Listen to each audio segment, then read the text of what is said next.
নেতার সাথে তাকে সাজলাইয়া একই জায়গায় পাঠানো হবে। তাই বলে তোমার সাথে হিন্দু মোহাব্বত করছে, তোমার সাথে হিন্দু জান্নাতে যাবে তা না, তুমি হিন্দুর সাথে জাহান্নামে চলিয়া যাইতে পারো। মুসলমানদের কালচার গ্রহণ করিস না, তাদের কোনো কিছু তুই আপনায় নিস না।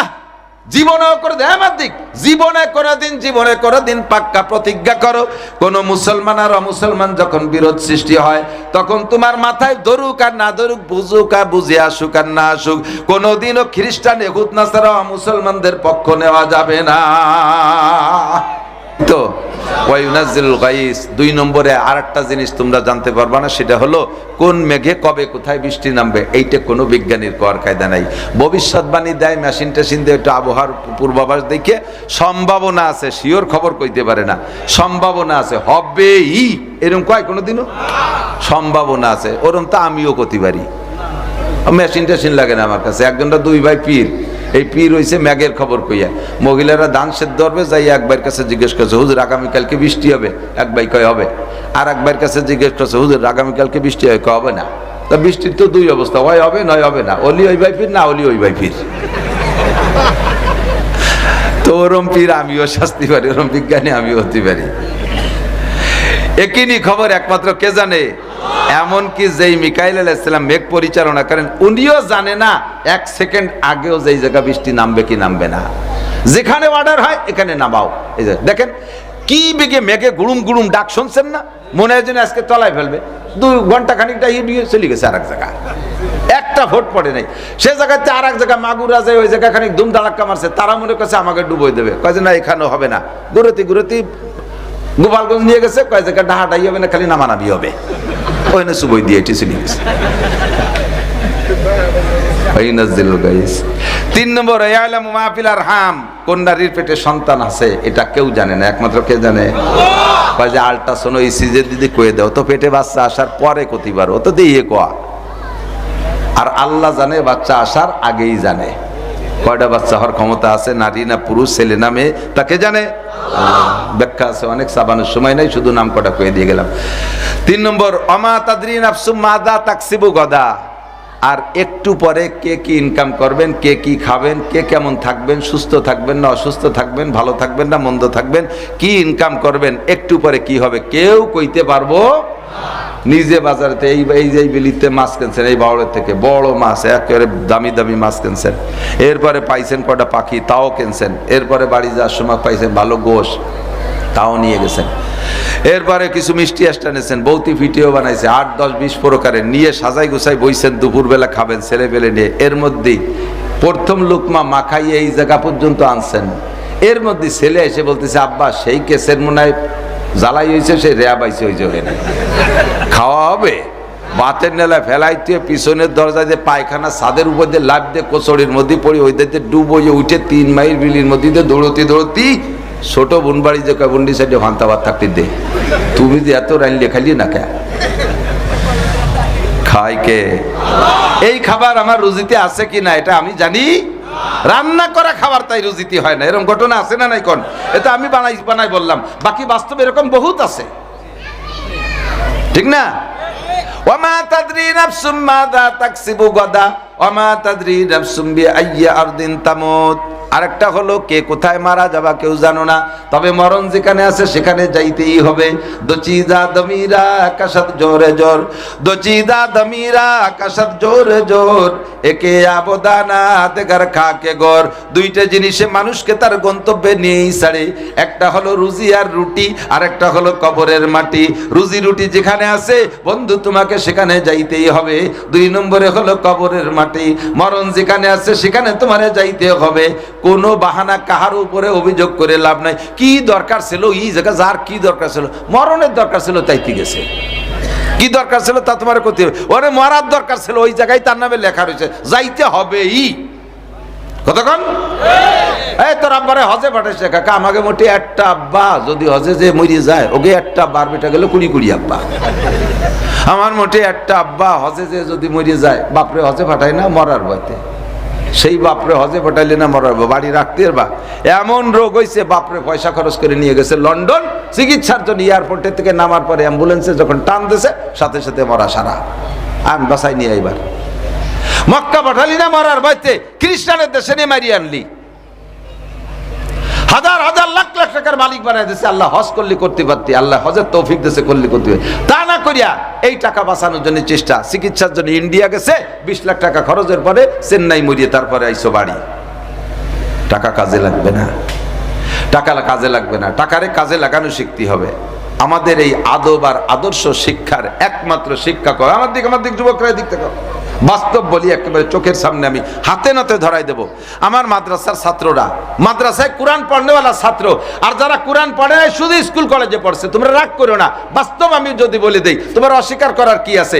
একই জায়গায় দাঁড়ায় দুইজনের আমলের ভিতরে পার্থক্য আমি প্রমাণ করে দিতে পারি। মাদ্রাসার ছাত্র, আমরা গাড়িতে নামার পরে সালাম দেয়, আসসালামু আলাইকুম হুজুর কেমন আছেন? সালামের সুরই আলাদা। আসসালামু আলাইকুম রহমতুল্লাহ হুজুর কেমন আছেন? হাত দিয়ে এমন ভাবে মুসাফা করে মনে হয় যেন আমি একটু পঞ্চ বা ফোম হাতের মধ্যে নিলাম। বলতে, হুজুর আমি কি খেদমত করতে পারি? জুতাটা আমি নেই হুজুর, ব্যাগটা কি আমার হাতে একটু দেবেন হুজুর? এভাবে তারা কথা বলে। আর এই স্কুল কলেজের ছেলে, তাদেরকে আদব আদর্শ শিখায় নাই, কোরআন শিক্ষা দেয় নাই, কোরআনের আদর্শ পায় নাই, সেও আমারে সালাম দেয় না। তা না, তার সালামের চুরি আলাদা। সাইক হুজুর, কি কইছে কি? সাইক হুজুর, হুজুর একটু হাত বাড়ান, একটু হ্যান্ডশেক করি, হুজুর দাঁড়ান একটু সেলফি তুলি। একটা কথা হলো। এরপর হাত বাড়াইছি মুসাফা করার জন্য, ছোট্ট একটা খোট্টান দেশে গুড়াইতে খুলি গেছে। তুই কাজটা উঠলি কেন? এই বাটির মধ্যে ডুবে কিনা? আদব তাজস্তে আজলুতে ইলাহি বেনে বরসার বেরো হার যাকে কাহি। এই আদব কোত্থেকে শিখবা? লাকাদ কানা লাকুম ফি রাসূলিল্লাহি উসওয়াতুন হাসানাহ। আরে ভাই দেখেন, কেজি স্কুলে মেয়েরা যায়, হাই প্রাইমারিতে মেয়েরা যায়, হাই স্কুলে মেয়েরা যায়। পড়ার ব্যাপারে আমি ইনশাআল্লাহ প্রতিযোগিতায় আসতে আমি প্রস্তুত, আমি তাদের সাথে চ্যালেঞ্জ করতে প্রস্তুত। আমাদের এই সমস্ত নুরানি মাদ্রাসায় 3 বছর পড়নেওয়ালি মেয়েরা বা ছেলেরা, তাদের সাথে আপনার ক্লাস 5-এর স্কুল, প্রাইমারি স্কুলের ছেলে মেয়েদেরকে প্রতিযোগিতায় আনেন। না পারবে হাতের লেখায়, না পারবে বাংলা ইংরেজি অঙ্ক হাতের লেখায়, না পারবে আরবি হাতের লেখায়, না পারবে বাংলা বই পুস্তক পড়ে, এদের সাথে আল্লাহর রহমতের প্রত্যেকটা বাচ্চা একভাবে প্রস্তুতি নিয়ে উঠতেছে। নামাজের 60টি মাসলা তাদের মুখস্থ, 40টি হাদিস তরজমা সহ মুখস্থ। নামাজের যত মাসলা আছে সব তাদের ইয়াদ হয়ে গেছে, যেখানে যত দোয়া আছে সব ইয়াদ হয়ে গেছে। আবার ক্লাস 3 পর্যন্ত সমস্ত বইগুলো মুখস্থ। হাতের লেখা এত সুন্দর, এই জায়গায় যদি দেখানো হয়, দেখাইছেন কি আমি জানি না, একেবারে সঙ্গে সঙ্গে এত সুন্দর লেখে। আইএ পাস ছেলেরাও অত সুন্দর ইংরেজি লিখতে পারে না, আইএ পাস ছেলেরাও অত সুন্দর বাংলা লিখতে পারে না।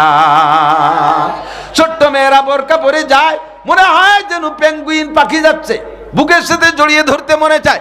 দুনিয়ার কোনো পোশাকে অত সুন্দর লাগে না। ছোট ছোট মেয়েরা বোরকা পরে যখন রাস্তায় দিয়ে হাঁটে, অত সুন্দর আর দুনিয়ার কোনো পোশাকে লাগে না। ইংরেজ খ্রিস্টানদের অর্ধ উলাঙ্গিনী ল্যাংটি ল্যাংটি পোশাক, ও দেখলি মাথা খারাপ হয়ে যায়। ছোট বাচ্চারা যখন জাগ ধরে কালো বোরকা পরে যায়, আপনাদের ভালো মন্দ লাগে না? ভালো লাগে মনের থেকে কন্ত। তাহলে আপনার মেয়েটা এরকম হোক। আমার ছোট্ট মেয়ে মাদ্রাসায় কেবল ভর্তি হয়েছে, আইসে আমি অজু বানাচ্ছি টেপে বাড়ির ভিতরে, ও আমার অজুর দিক চাইয়ে রয়েছে। 1-2 দিন গেছে। এদের ব্রেন খুব শর্ট, খুব মনে রাখতে পারে, কারণ ওদের ব্রেন তো ক্রিকেট ফুটবল হাডুডু মাডুডু এর মধ্যে তো নষ্ট করে না, ওরা বাড়ির মধ্যেই থাকে মেয়েরা। 1-2 দিনই যা শিখেছে, আইসে আমার অজু দেখতেছে। আমি কাম্মু তুমি অজু পারো না, অজু শিখতেছ? কয় না, আমি হলো তোমার অজুর ভুল ধরতেছি। কি ভুল পাইছো? কয় তুমি 2টা ভুল করছো আব্বু। কি ভুল করছি? কয় অজুতে 3 বার কুলি করা সুন্নত। 3 বার কুলি করা অজুতে সুন্নত, আমার হুজুর পড়াইছে। তুমি 6 বার কুলি করছো। আমার আমি সত্যি আমি বললাম, মা আমি তো পান খাইয়ে পান খা, কুলি 3 বার করলে হয় না। এই জন্য আমি মনে হচ্ছে যে তালিও থামিয়ে যাবে। ও কয় তালি তুমি অজুর আগে পানের কুলি করে নেবা। সত্যি কথা, অজুর আগে পানের কুলি করিয়া তারপরে অজুতে 3 কুলি করবা। তুমি অজুর মধ্যে পানের কুলি করতে পারবা না। আমি আল্লাহ তোরে বড় করু।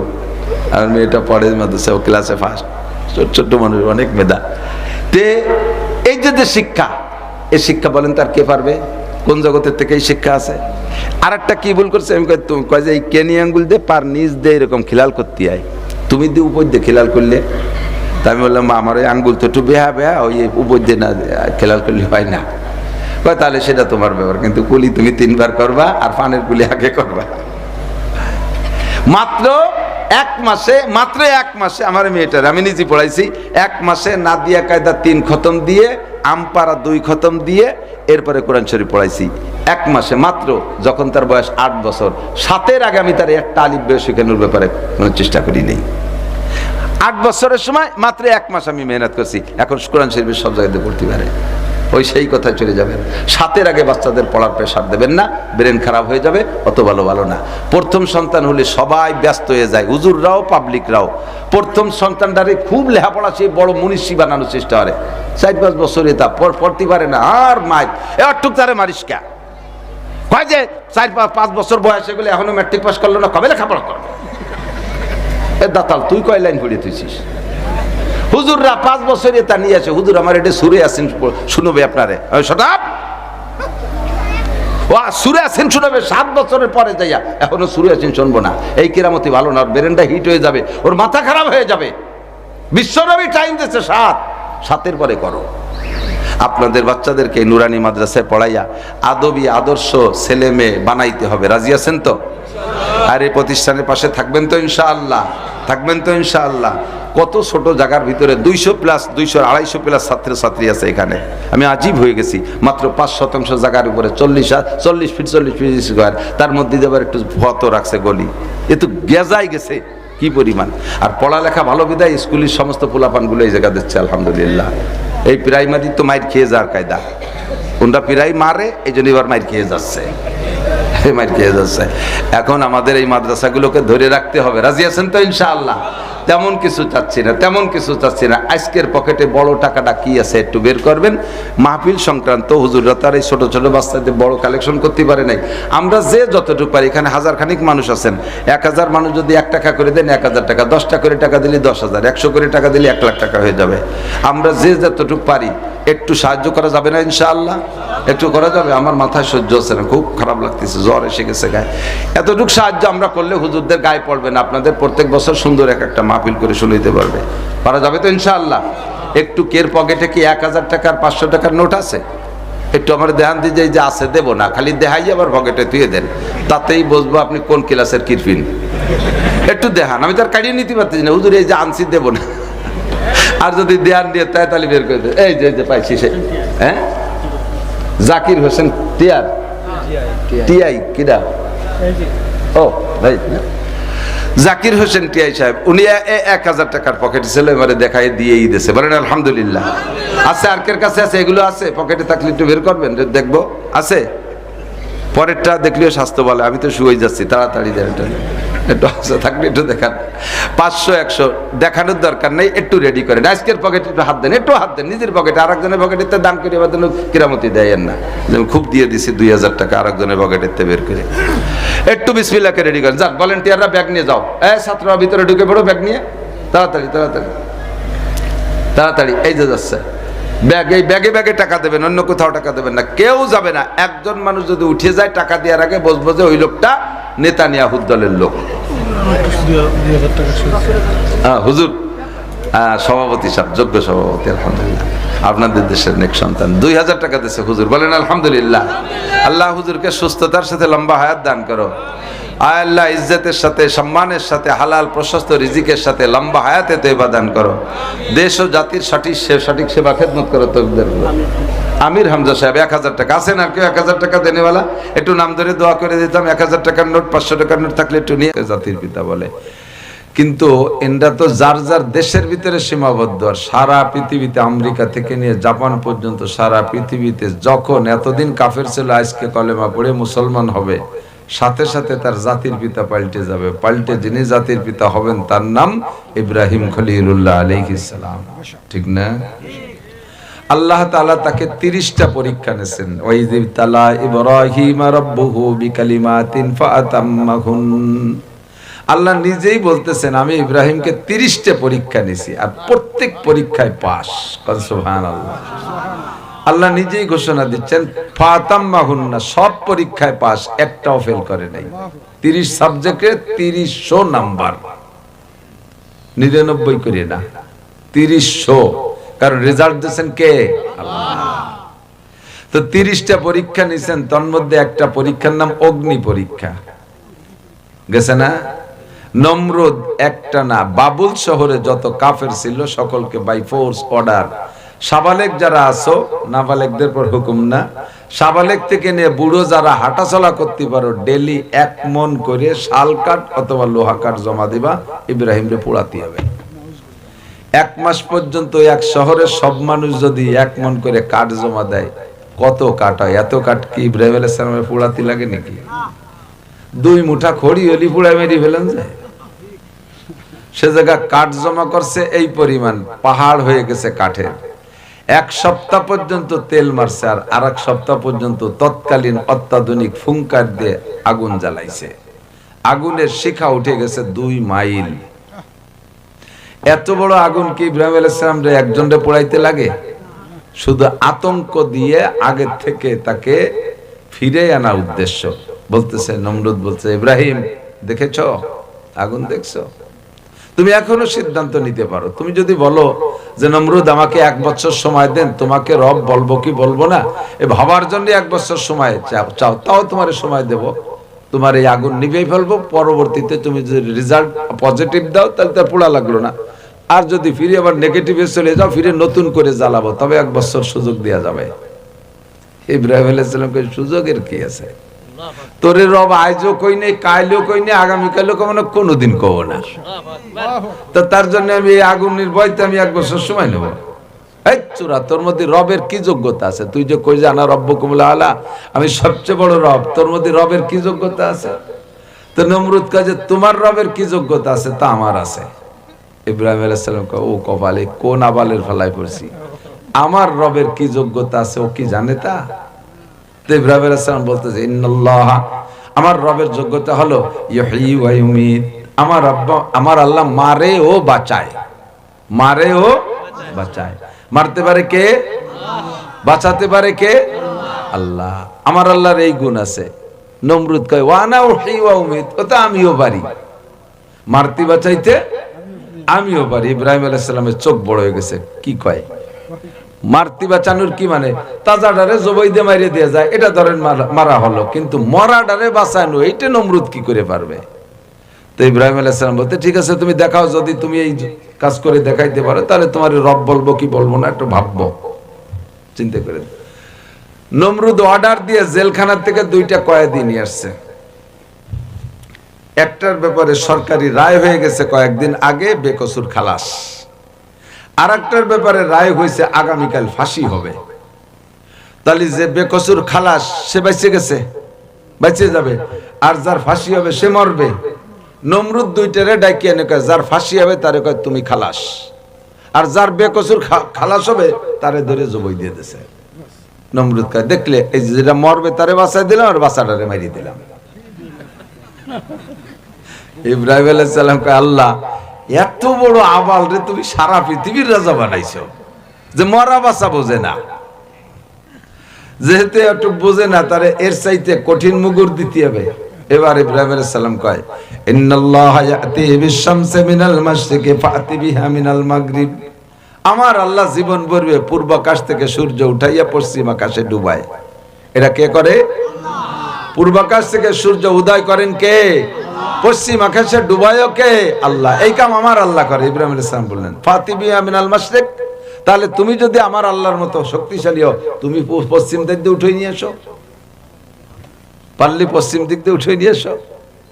ফাবহিতাল্লাযী কাফার, কোরআন শরীফের কথা হা করে পড়ছে, না তাই হয় নাকি? ও যদি বুদ্ধি থাকতো তাহলে কথাটা আর একভাবে বলতে পারতো, যে না এতদিন পূর্বাকাশ থেকে আমি উঠেছি, তোমার আল্লাহ পারলি পশ্চিম দিক দিয়ে আনুক, একটুক বোধই নেই।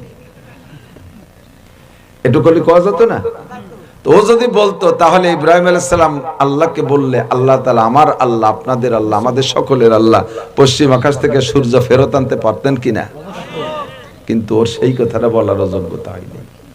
একে একে প্রত্যেক কথায় আটকে যায়। লাস্ট ফিনিশিং তো ওই যে মূর্তি ভাঙ্গার কিসসা, মূর্তি টুর্তি ভাঙ্গে দমড়ায় দমড়ায় ফেলাইছে।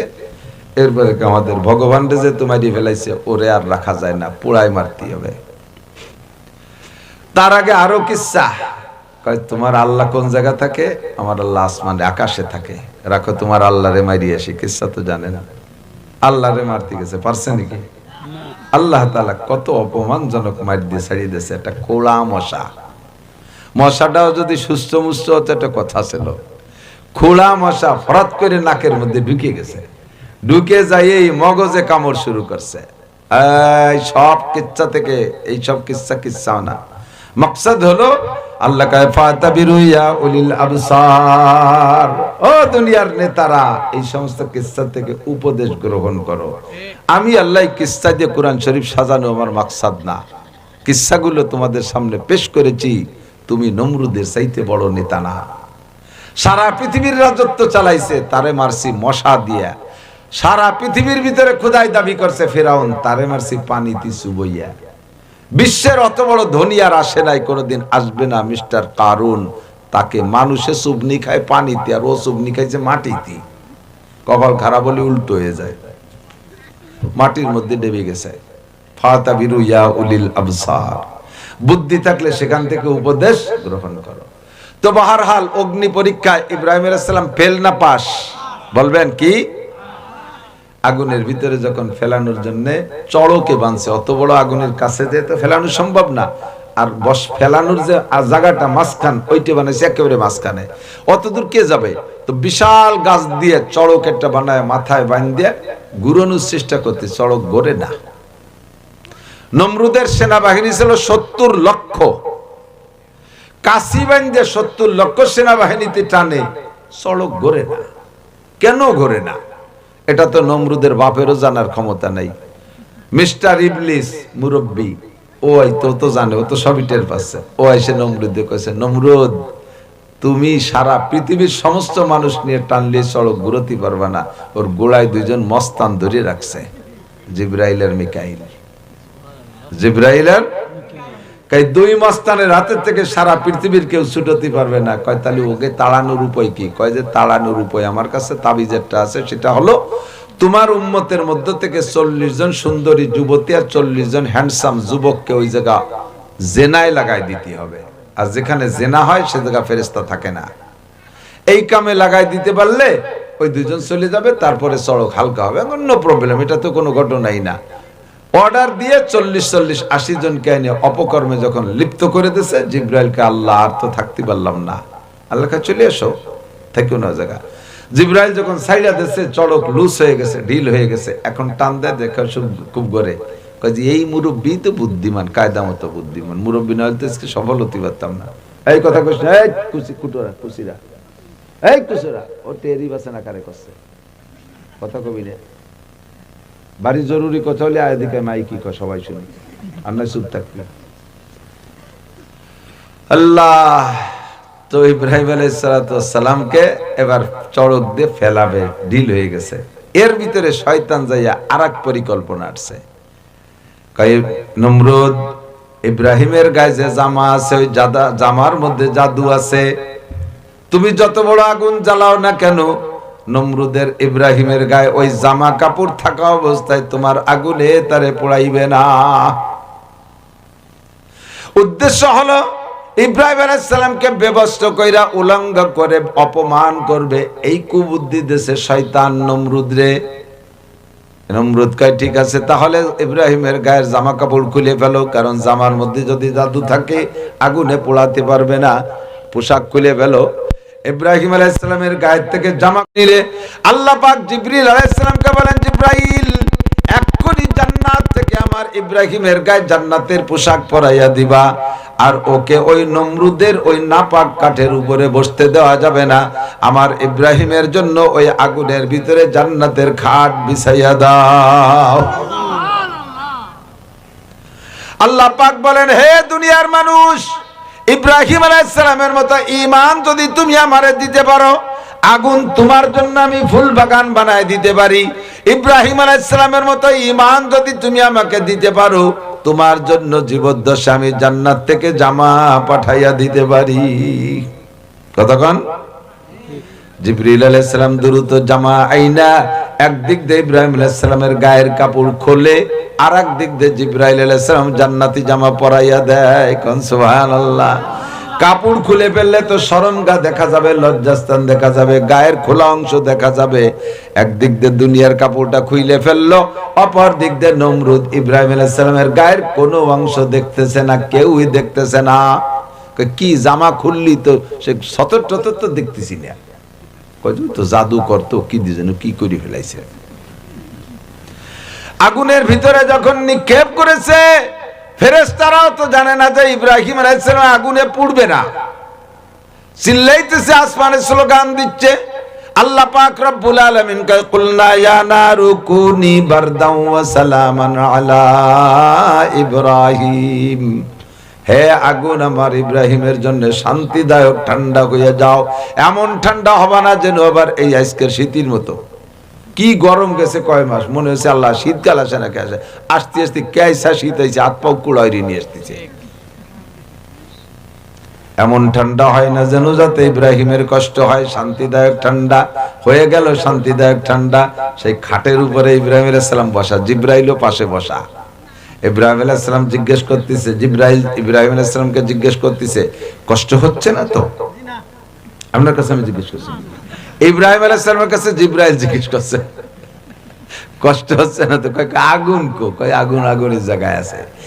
এমন বেগে একটা বিস্ফোরণ ঘটছে ওই আগুনে, নমরুদ আগেই সেরে চলে গেছে। 50 মাইলের মধ্যে যা ছিল সব পোড়ায় ছাই করে ফেলেছে ওই আগুনে। ইব্রাহিম আলাইহিস সালামের কিছু হয় নাই। অগ্নি পরীক্ষায় উনি পাস, ফেল না পাস? পাস।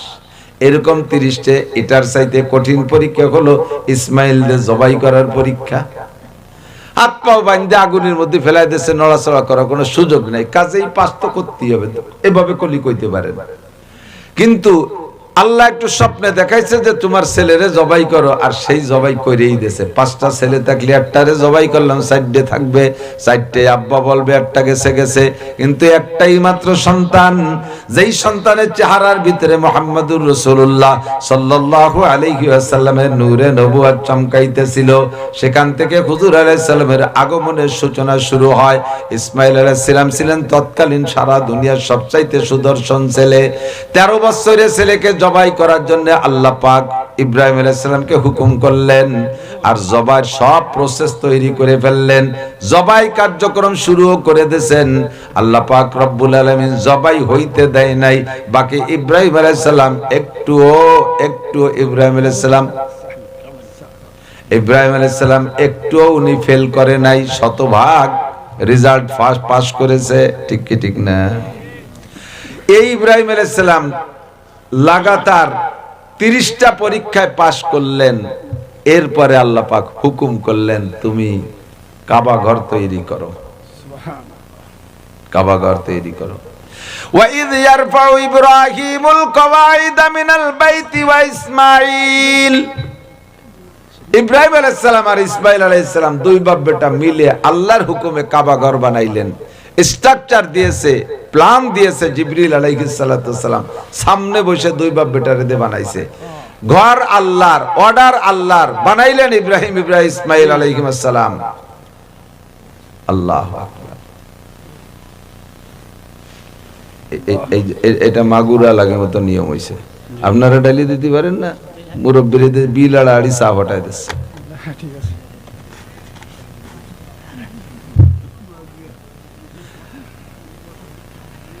আল্লাহ,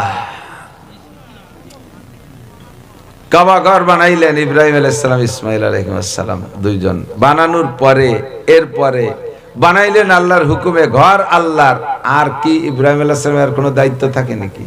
বানানোর পরে এদিক থেকে যদ্দূর পারছে হাতে পাইছে, নাগাল পাইছে, গাচ্ছে। এখন ইব্রাহিম আলাইহিস সালাম জিবরিলকে জিজ্ঞেস, ভাই কাবা ঘর কি একটুকু উঁচু এন ছাদ দিয়ে দেবো না কতটুকু উঁচু হবে? কয় না আরো উঁচু হবে। তার তো বাস বস নাই যে ভাড়া টাড়া বাঁধতে উঁচু হবো, উঁচু হবো কি দিয়ে? ইসমাঈল আলাইহিস সালাম একখান পাথর এনে দিয়েছে, তারপর দাঁড়াইছে, এদে একখান পাথর গাচ্ছে। কয় এটুকু, কয় না আরো উঁচু। তা যাবো কোন কিভাবে? কয় পাথর আপনার জন্য লিফট হয়ে যাবে, এই পাথর আপনাকে উঁচু করে ধরবে। যত দূর কাবা ঘর বানানো নির্মাণ করা আল্লাহ পাকের ইচ্ছা, এই পাথরও অত দূর যায় থাইমা যাবে। ইব্রাহিম আলাইহিস সালাম পাথরের উপরে দাঁড়ানো, পাথর ওনাকে উঁচু করে নেয়, আর সারা কাবা ঘর গাতে, আর একটা গাতে আবার উঁচু করে, আবার উঁচু করে আর একটা গাতে। যখন যে পাথর পাথর থাইমা গেছে, কয় জায়গা এই জায়গায় ছাদ লাগাইয়া দেন। পাথরের উপরে ইব্রাহিম আলাইহিস সালামের পায়ের ছাপাও পড়ে আছে। এইটা নরম মাটি, এর উপরে পাড়া দিলি পা বইসা যায়। শুকনোর সময় ওই জায়গাটা দেখা যায় যেখানে কেউ পাড়া দিয়েছিল, ঠিক না? পাথর কত নরম হতে পারে, আর পাথর কত নরম হইলে আর মানুষের গায়ে কত ওজন হইলে পাথরের উপরে পাড়া দিলি পা বইসা যায়। ইব্রাহিম আলাইহিস সালাম যেই পাথরের উপরে দাঁড়ায় কাবা ঘর নির্মাণ করেছিলেন, ওই পাথরের উপরে ওনার পা বইসা গেছে, ডাইবে গেছে। পায়ের চিহ্ন এখনো আছে, মাকামে ইব্রাহিমের মধ্যে পাথরটা এখনো সেট করা আছে। হাজী সাহেব যারা গেছেন তারা দেখে আসছেন, কথা বলেন ঠিক কি ঠিক না? কাবা ঘর নির্মাণের পরে ইব্রাহিম আলাইহিস সালাম কয়, আল্লাহ তোমার অর্ডার আমি পালন করেছি, এইটা যদি তুমি কবুল না করো তাহলে আমার এই কাবা ঘর বানানোর ব্যাপারে যে পরিশ্রম সব বৃথা যাবে। এবার কয় রব্বানা তাকাব্বাল মিন্না ইন্নাকা আনতাস সামিউল আলিম। রব্বুল আলামিন তুমি আমার এই কাবা ঘরের পরিশ্রম, কাবা ঘর নির্মাণের কাজটা এটাকে ইবাদত হিসেবে কবুল করো। ইন্নাকা আনতাস সামিউল আলিম। আমি মক্কা থেকে বলি, তুমি শোনো না তা না, তুমি সবকিছু শুননেওয়ালা এবং তুমি সবকিছু জাননেওয়ালা। রব্বানা তাকাব্বাল মিন্না ইন্নাকা আনতাস সামিউল আলিম ওয়া তুব আলাইনা ইন্নাকা আনতাত তাওয়াবুর রহিম। আর আমার তওবা তুমি কবুল করো। আল্লাহ ভবিষ্যতে আর কোনোদিন, এমনি তো কোনোদিন গুনাহ খাতা করি না, আর আমার যদি ভবিষ্যতে কিছু হয়ে যায় তুমি আমাকে তার থেকে ফিরাইয়া রাখো, আমার তওবা কবুল করে নাও। গুনাহ না করে ইব্রাহিম আলাইহিস সালাম তওবা করলেন আর তওবা কবুলের দরখাস্ত করলেন। প্রত্যেকটা ইবাদত আমি করতে পারি, কিন্তু যদি তা আল্লাহ কবুল না করে সারা জিন্দেগীর ইবাদত একেবারে বৃথা যাবে। আমি আপনি 50 বছর নামাজ পড়লাম, নামাজ যদি কবুল না হয় তাহলে এর কোনো বিনিময় হবে না। কোটি কোটি টাকা দান করতে পারি, যদি আল্লাহ কবুল না করে, আল্লাহু আকবার, সারা জীবন রোজা রাখলাম, যদি আল্লাহ কবুল না করে, কুরবানি করলাম, তা যদি কবুল না করে, তেলাওয়াত করলাম, যদি কবুল না করেন, মাহফিল করলাম, যদি ইবাদত হিসেবে কবুল না করে, সব আমাদের পরিশ্রম বৃথা। কথা বলুন ঠিক কি ঠিক না? ইব্রাহিম আলাইহিস সালাম বললেন, আল্লাহ কাবা ঘর বানাইছি, তুমি কবুল না করলে আমার পরিশ্রমের কোনো ভ্যালু নাই। তুমি কবুল করছো তার প্রমাণ কি? আল্লাহ কয়, আমি যে কাজে কবুল করি ওই কাজের ধারাবাহিকতা আমি চালু রাখি। কিভাবে আল্লাহ প্রমাণ করলেন? কাবা ঘর নির্মাণ কবুল করেছেন তার প্রমাণ, কাবা ঘর নির্মাণের পরে 1 মুঠ বালু রয়ে গেছে। ইব্রাহিম আলাইহিস সালাম বলেন, আল্লাহ আমি তো কাবা ঘরের জন্য বালুটুক বরাদ্দ করেছিলাম, কাজ তো সম্পূর্ণ, এখন বালু রয়ে গেছে, টুকরে প্যাকেট করে কি ভিতরে রাইখা দেব? আল্লাহ কয়, না, তুমি এই বালুটারে বুনিয়ে দাও।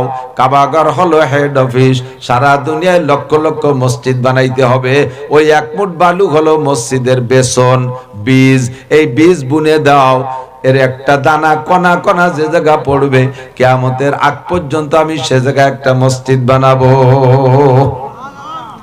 ইব্রাহিম আলাইহিস সালামকে আল্লাহ কোন দিক বেশি ফেকবো না কম ফেকবো? কেন গোল করে ফিকে মারো। তুমি আছো মাঝখানে, পৃথিবীর মাঝখানে কাবা ঘর। এর জন্য বলা হয়, এই আরব দেশের নাম হলো মধ্যপ্রাচ্য। কাবা ঘর একেবারে পৃথিবীর নাভি, ওই জায়গায় যারা ফিকে মারো, কিয়ামতের আগ পর্যন্ত যতদূর মানব বসতি হবে, মুসলমান হবে, তাদের মসজিদের দরকার হবে, আমি পৌঁছে দেব। অমা রমাইতে ইজ রমাইতা ওয়ালাকিন্নাল্লাহ রমা। ফিকে মারবা তুমি, পৌঁছায় দেব আমি। দেখেন আমাদের এলাকায়, বহু এলাকায় অনেক প্রচুর হিন্দু ছিল, মুরব্বীরা জানেন, ছিল না? কোনদিন ভাবতেও পারেন নাই ওই জায়গার হিন্দুরা হিজরত করে ইন্ডিয়া চলে যাবে, আর জায়গাটা মুসলমানরা কিনবে, সে জায়গা মুসলিম বসতি হবে, ও জায়গায় একটা মসজিদের দরকার হবে। আজ থেকে 100 বছর, 50 বছর, 60 বছর আগে কেউ কল্পনা করতে পারে নাই সে জায়গার হিন্দুরা চলে গেছে, মুসলমানরা বসত বাড়ি বানাইয়া নতুন নতুন মসজিদ বানাইছে কিনা।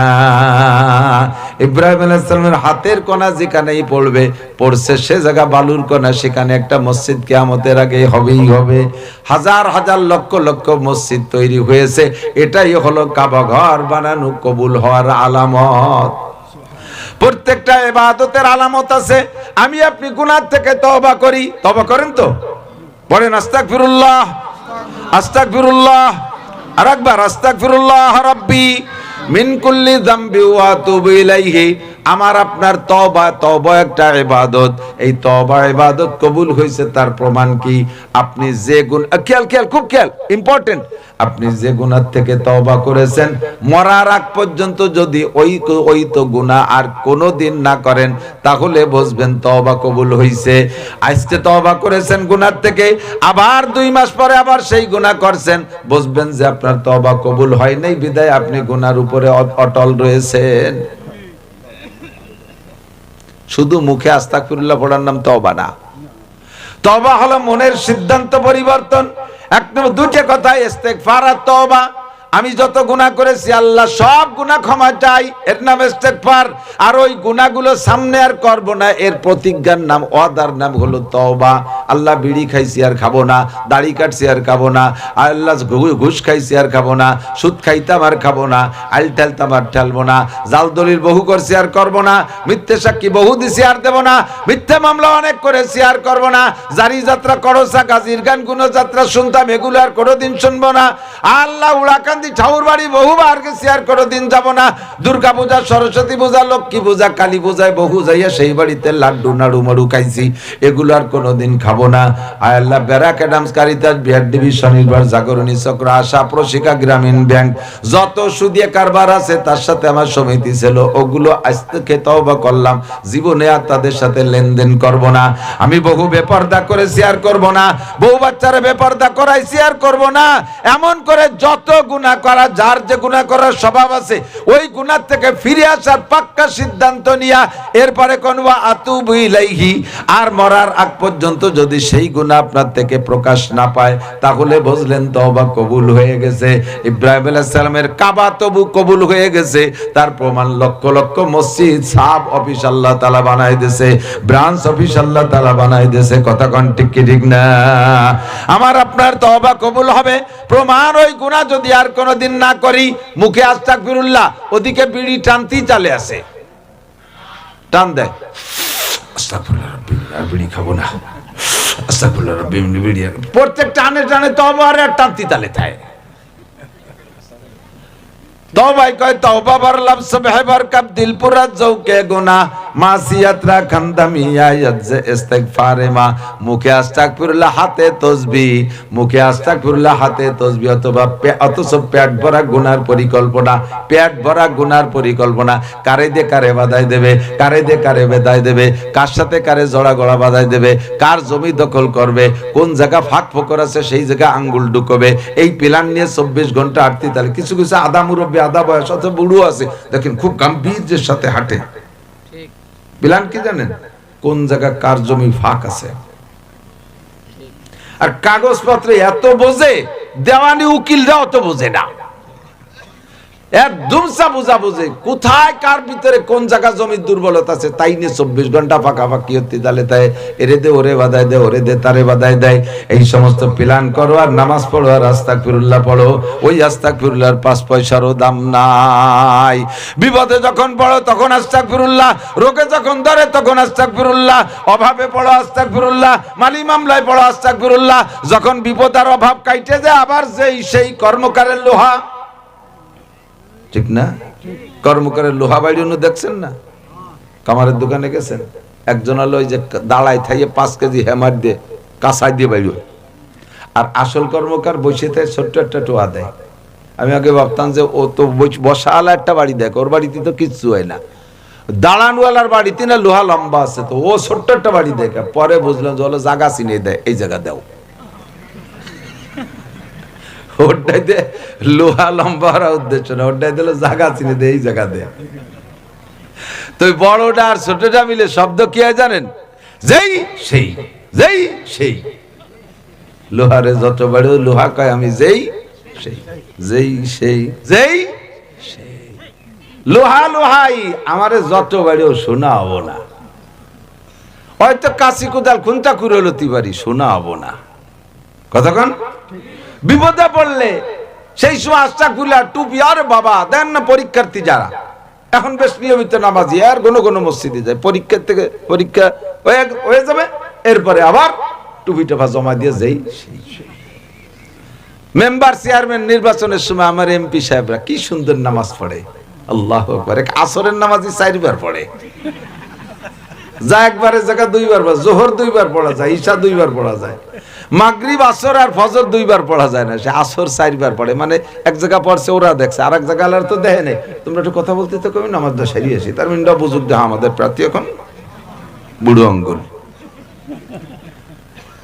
কতক্ষণ। আবার নির্বাচন হয়ে যার পরে জিতুক আর হারুক টুপিটা জমা দিয়ে তুই সেই কর্মকারের লোহা কতক্ষণ। বিড়ালের তওবা, বিড়ালে যখন বিড়ালে ভাজা মাছ খাইছে, মানে প্লেট ভরে ভাজা মাছ রাখছে, মহিলার সামনে রেখে দিয়েছে, মহিলার সামনে ধরা পড়ে গেছে, বিড়ালে ভাজা মাছ খেয়ে ফেলেছে। বিটি গিয়ে হাতে যা থায় তাই দিয়ে মাজা ভাঙ্গা বাড়ি দিয়েছে, বঠিরা শাড়ি দিয়ে মারি দিয়েছে, বিড়িয়ে দিয়ে মা যায় লাগিয়ে ক্যাক ক্যাক করতে করতে মাছের তলে। ওর তো হাসপাতাল নাই, বিলের হাসপাতাল, কিন্তু মাছের তল। ওই জায়গা যে 2 গোল দেয় বাড়ি খেয়ে আস্তাগফিরুল্লাহ আস্তাগফিরুল্লাহ মুড়ি গিলি করে দিন ভাজা মাছ খাবো না। 2 গোল দেওয়ার পরে যখন সুস্থ হয়ে দেখেন না আমাকে কি কড়ই আছে নাকি, আমাকে কি নিজেরে বাইজে খাবো, ওই তবে বাইজে চুরিয়ে খাবো, বাড়ি তুলি খাবো, আস্তাগফিরুল্লাহ। এরকম আস্তাগফিরুল্লাহ পার্টি বহুত আছে। বউ অসুস্থ, একটাই কান্দে দিতেছে বসে, আর আল্লাহ বাড়ি সরল। আল্লাহ যদি আমার মতো একটুক মিজাজি হতো তাহলে ঝালি বেলায় দিত সবগুলো। আল্লাহ কঠিন সরল, যাই একটাই কান্দে, আল্লাহ আমার বউ মরে গেল, আল্লাহ আমার ছেলে মেয়েগুলো এতিম হয়ে যাবে, আল্লাহ কা যা বাড়ি যা, সুস্থ হয়ে গেছে, যা। আবার সুস্থ হয়ে গেছে, যেই সেই সুদী কারবারের সাথে জড়িত। সুদ খাও, ঘুষ খাও, তওবা করো দোস্ত, হাসি উড়াই দিয়েন না। আজকে রাত্রে আপনি ঘুমাবেন, বিছানায় যে ঘুমের দোয়া কি পড়বেন? আল্লাহুম্মা ইন্নী আউযু বিকা মিনাল খুবুসি ওয়াল খাবায়েস। ঘুমের দোয়া কি? আল্লাহুম্মা বিসমিকা আমুতু ওয়া আহইয়া। পড়ছেন জীবন ভরে, তরজমা জানেন না, কি পড়ছেন জানেন? আল্লাহুম্মা বিসমিকা আমুতু, আল্লাহ তোমারই নামে মরিতেছি, আমু তোমারে মরিতেছি, বিসমিকা তোমার নামে, আমুতু ওয়া আহইয়া, আবার বাঁচলে তোমার নামেই বাঁচবো। ঘুমোই আল্লাহ, মরিও তোমার নামে, বাঁচিও তোমার নামে। সকালবেলা যখন ঘুম থেকে উঠবেন তখন যেই দোয়াটা পড়বেন সেটাও সেম দোয়া, আলহামদুলিল্লাহিল্লাযী আহইয়ানা বাদামা আমাতানা। সব প্রশংসা ওই আল্লাহর যে আল্লাহ তাআলা আমাকে 6-8 ঘন্টা মেরে রাখার পরে আবার বাঁচাই দিয়েছে। ঘুম মানে মরণ, কারণ ঘুমের সময় আমি মরণের দোয়া পড়েছি। এই ঘুমটা হলো মরণের সাদৃশ্য। মানুষ মারা গেলে যেমন তার কাছে থেকে কিছু নিয়ে গেলে কেউ সে কিছুই টের পায় না, বাধা দিতে পারে না। গভীর ঘুমে নিমজ্জিত হয়ে গেলে মাথার কাছ থেকে শোকেস আলমারি ভাঙ্গে টাকা নিয়ে যায়, চোরে মাল নিয়ে যায়, টের পায় না। তাহলে মরা মানুষের পাশ থেকে কিছু নিয়ে গেলে যেমন টের পায় না, ঘুমন্ত মানুষের পাশে থেকে কিছু নিয়ে গেলেও টের পায় না। ঘুম আর মরণ কাছাকাছি। ঘুম হলো মরণের ভাই, ঘুম হলো মরণের খালাতো ভাই। আরে কাজেই ওই ঘুমটা আপনার জন্য মরণ ছিল। সকালবেলা ঘুম থেকে উঠে দোয়া পড়ছেন, আল্লাহ সব প্রশংসা তুমি আল্লাহর, যে আল্লাহ আমাকে 6-8 ঘন্টা মেরে রেখে আবার বাঁচাই দিয়েছো। ওয়া ইলাইহিন নুশুর, কিছুক্ষণের মরণের পরে আবার বাঁচাই দিতে পারে যে আল্লাহ।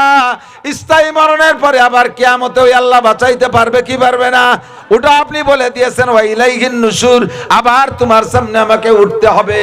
ও দোস্ত, আজকে রাত্রে বিছানায় যে ঘুমাবেন, আমার মনে হয় এখানে যারা বসে আছেন সকলেরই 2-4টি এমন খবর জানা আছে। আমাদের এলাকায় অমর রাত্রে ঘুমাইলো আর ঘুম থেকে ওঠে নাই, ওই রাতের ঘুমই তার মরণ হয়ে গেছে। ওই রাতের ঘুমই মরণ, এমন খবর 2-4টে জানা আছে না নাই? ওই মরণ যার হয়েছে ওটা কি তারই জন্য বরাদ্দ না আমার জন্য হতে পারে?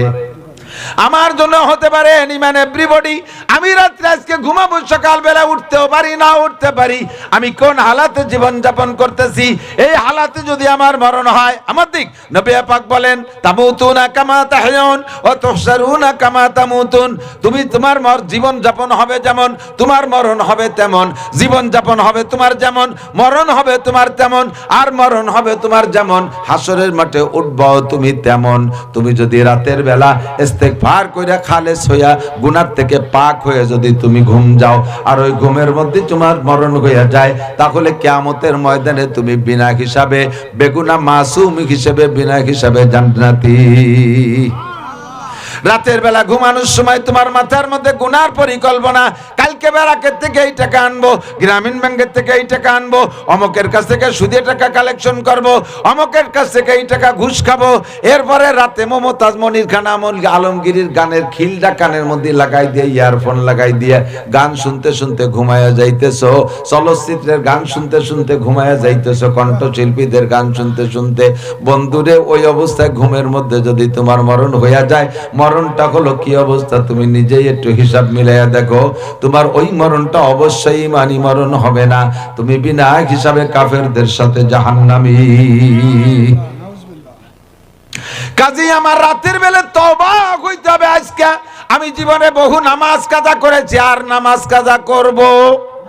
জোরে বলেন করব? আর নামাজ কাজা করব না। আল্লাহ গত রমজানও সবগুলো রোজা ঠিক মতো রাখি নাই, ক্ষুধার অজুহাত দেখাইয়া, অসুখের অজুহাত দেখায় রোজাগুলো ছেড়ে দিয়েছি। তুমি মেহেরবান আল্লাহ, বাঁচায় রেখেছে এই পর্যন্ত। আল্লাহুম্মা বারিক লানা ফি রজব ওয়া শাবান। রজব মাস চলতেছে, সামনে আসতেছে শাবান মাস। এই রজব আর শাবান 2 মাসের বরকত আমাদেরকে নসিব করো। জোরে কর না আমিন। অবাল্লিগনা রমাদান, মেহেরবানি করে রমজান মাসে পৌঁছাইয়া দাও। জীবনে কত রমজান চলে গেছে অলসতার ভিতর দিয়া, বিভিন্ন হাতে ধান কাটা, পাট কাটা ইত্যাদি ইত্যাদি বাহানায়, পেঁয়াজ লাগানোর বাহানায় এই রমজানের রোজাগুলো রাখি নাই। আল্লাহ, এই রমজানের রোজা, সামনের যে রমজান আসতেছে, আমি ইচ্ছা করেছি সম্পূর্ণ রোজাগুলো রাখবো।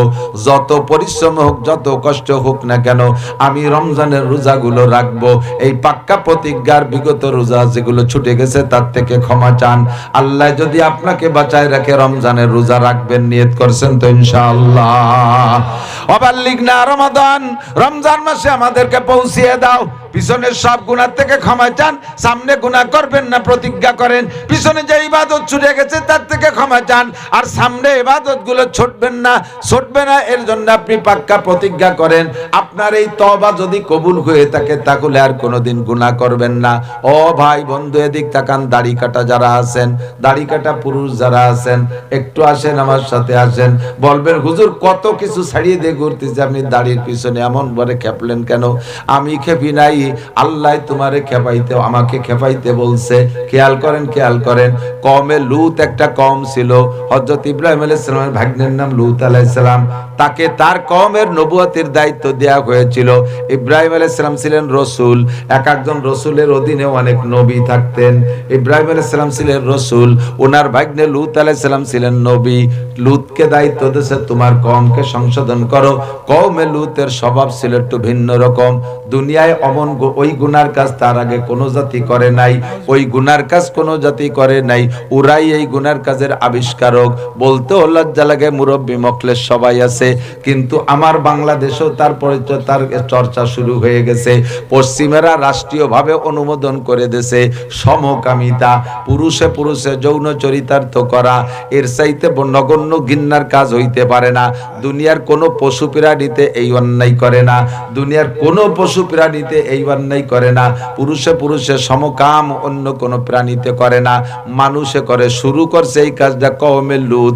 আর এই কওমে লূতের মূল অপরাধ হলো সমকাম।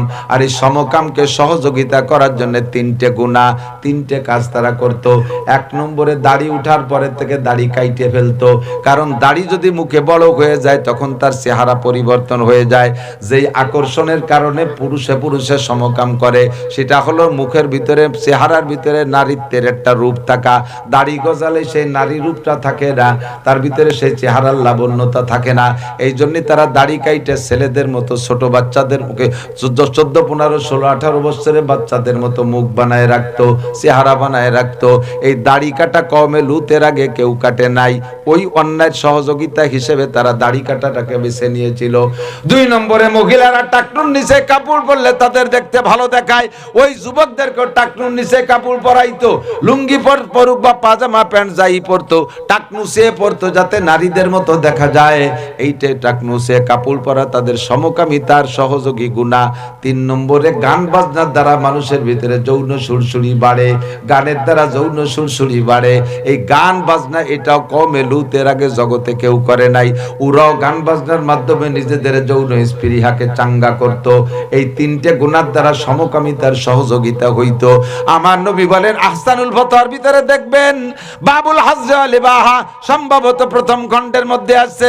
আল্লাহর নবী বলেন আমার উম্মতের মধ্যে 3টে গুনাহ, এই 3টে গুনাহ কওমে লুতের ওই সমকাম করা গুনাহ সমপরিমাণ অপরাধ।